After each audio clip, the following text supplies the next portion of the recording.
Hey, what's up guys? Ultra here. Welcome back to the channel. Now, jumping in, I want to bring you guys my first, potentially only, but first ASUS PG32UCDMR settings walkthrough video. Now, I do these videos because I always link them in the pinned comment of all the gameplay videos that I do, so that way you have a point of reference for, again, what my settings are, how I've set up the monitor settings and my desktop settings. And again, if I make any changes, what my settings also are for console gaming. Now, if this happens to be the first video of mine that you're ever discovering, welcome to the channel. I do POV style gaming videos on all of my monitors. So again, the point of this, if you want to go explore the rest of my page, is you have a point of reference. Again, when you're watching any of my gameplay videos on this ASUS monitor, you know how I have everything set up. Now, I want to jump straight in first with monitor settings. Now, this monitor has a little joystick in the back here for going through settings. Now, to be honest, I actually didn't have to change that much with this screen. VRR is turned on. Now, this is just within obviously the monitor itself, just it turns it on, right? It's not actually enabled in my desktop settings. Just for context on that, I don't turn it on because the fluctuating refresh rate creates a conflict on camera with the camera shutter speed, so it looks like there's a flicker that actually isn't visible to me, so I do game with it off in my videos. Now, all of this is set to default, right? No FPS counter, nothing like that. Now, when it comes to image settings, I do have HDR on, so brightness is set to 100. I've turned uniform brightness off because this obviously lowers the brightness of the whole screen. I personally just prefer it off. Contrast at 80, which is default. HDR format. Now, this monitor does support Dolby Vision, however, I use HDR10. Never really found a reason to use Dolby Vision personally.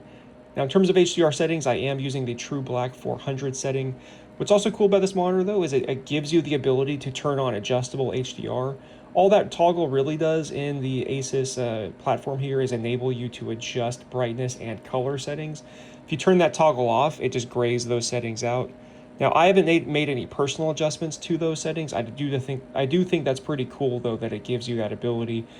For example, on like LG monitors, when you turn HDR on, everything basically gets grayed out.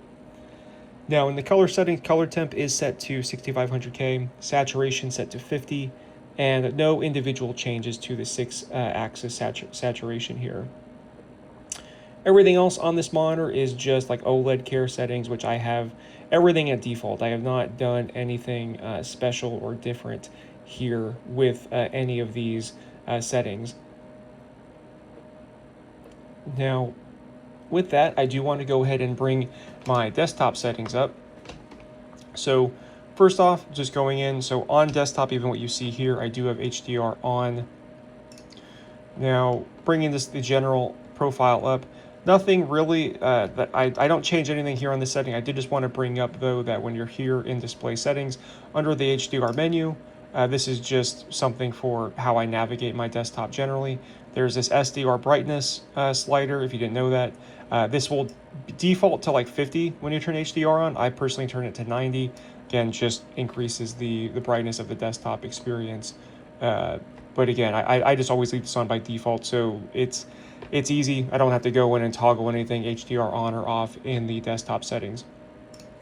Now, that brings me to the Windows 11 HDR calibration tool. Now, I have, for the most part, pretty much just done this per the directions. So minimum luminance, I set to 0 all the way down far, to just left darkest setting you can. Now, for maximum luminance, again, following the directions, I turned it up just, I guess, very, very slightly. It starts, you really kind of get rid of the kind of that cross sign around 450, 460. Now, I personally just turned both max luminance slider and full frame luminance sliders to 500. So both of them I have set to 500. And then finally, the last slider here, which is color saturation, I have set this to 50.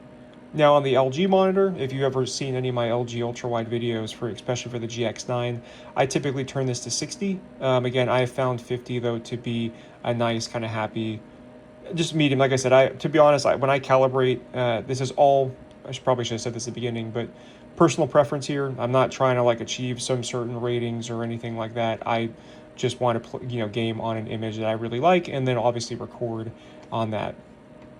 Now, I'm not going to finish actually setting this up because that is the last window, but that is how I have calibrated this display here.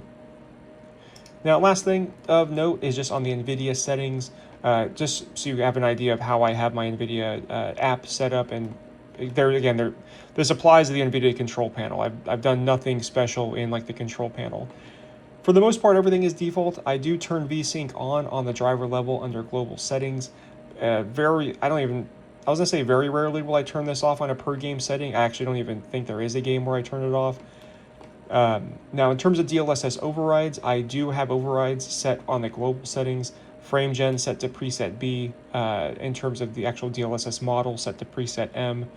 Now, per game, this might change. I've found a few games here and there where for some reason these custom settings, like for example, recently 007 First Light, custom DLSS settings were affecting frame gen working. So there's a per game basis to this where I might change some of these presets, but for the most part, this is how I have everything set globally. Again, nothing else special done here. Even on the NVIDIA control panel, I'm not doing anything to like digital vibrance on any of those sliders. Those are all just default where they're at. Now that about covers it, honestly, in terms of just going quickly over the settings that you're going to see again when you're watching me record, and this video is linked in the pinned comment for those videos.